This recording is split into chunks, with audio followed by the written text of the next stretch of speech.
Assalamualaikum warahmatullahi wabarakatuh. Saya Monika Putri Sakura dari Prodi Ilmu Komunikasi batch 12. Di sini saya ingin menjawab pertanyaan dari nomor 1, yaitu jelaskan dampak bermunculannya media korporasi bagi media lokal di daerah.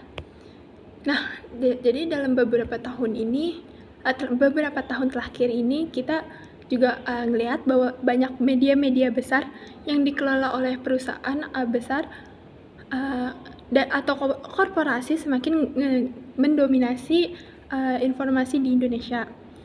Media seperti ini biasanya memiliki modal yang besar, terus teknologinya juga canggih, dan jaringan distribusinya juga luas, baik melalui televisi, radio, atau media cetak lainnya maupun kayak platform digital yang lain.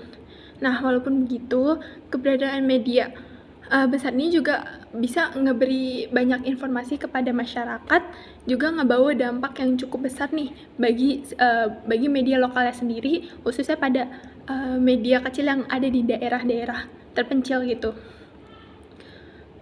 Terus salah satu dampak utamanya itu persaingannya yang nggak seimbang, terus media lokalnya biasanya dikelola sama tim yang kecil dengan anggarannya juga terbatas.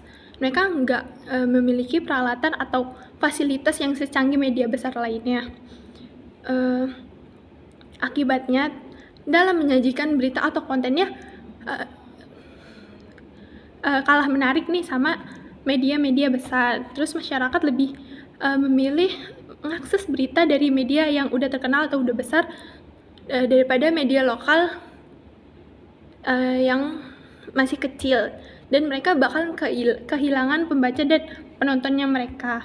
Selain itu juga media besar ini seringkali mengabaikan atau kurang perhatian sama isu-isu lokalnya sendiri, karena fokus mereka lebih ke isu nasional atau peristiwa besar yang terjadi di pusat kota. Dari itu, berita-berita yang penting bagi masyarakat di daerah bisa jadi nggak terangkat lagi. Yang mana media lokal sebenarnya memiliki peran penting untuk menyuarakan kebutuhan masalah yang ada di daerah lokalnya mereka. Namun karena tekanan dari dominasi media besarnya, suara mereka jadi tenggelam atau nggak terkenal gitu. Yang mana pendapatan dari iklan juga menjadi tantangan besar bagi media lokalnya. Banyak iklan lebih milih ke media besar karena jangkauan audiensnya juga lebih banyak atau lebih besar.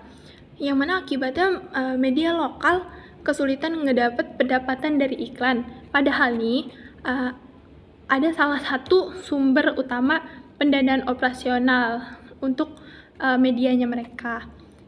Yang mana kondisi ini berlangsung lama banget, media lokal ini bisa kesulitan bertahan dan bahkan mereka juga bisa tutup. Tenaga kerjanya mereka juga bakalan berdampak, yang mana media besar bisa menarik jurnalis atau pekerja media yang sudah berpengalaman dengan tawaran gaji yang lebih tinggi dan fasilitas yang lebih baik. Media lokal pada akhirnya juga kehilangan sumber daya manusianya yang terbaik, dan ini berdampak pada kualitas pemberitaan mereka sendiri. Namun bukan berarti media lokal ini nggak punya kelebihan. Justru media lokal memiliki kedekatan dengan masyarakat daerah, sehingga mereka bisa lebih peka terhadap masalah-masalah lokal dan lebih dipercaya oleh masyarakat setempatnya sendiri. Oleh karena itu, penting banget bagi pemerintah dan masyarakat untuk mendukung keberadaan media lokal ini agar tetap hidup dan bisa menjalankan fungsinya dengan baik.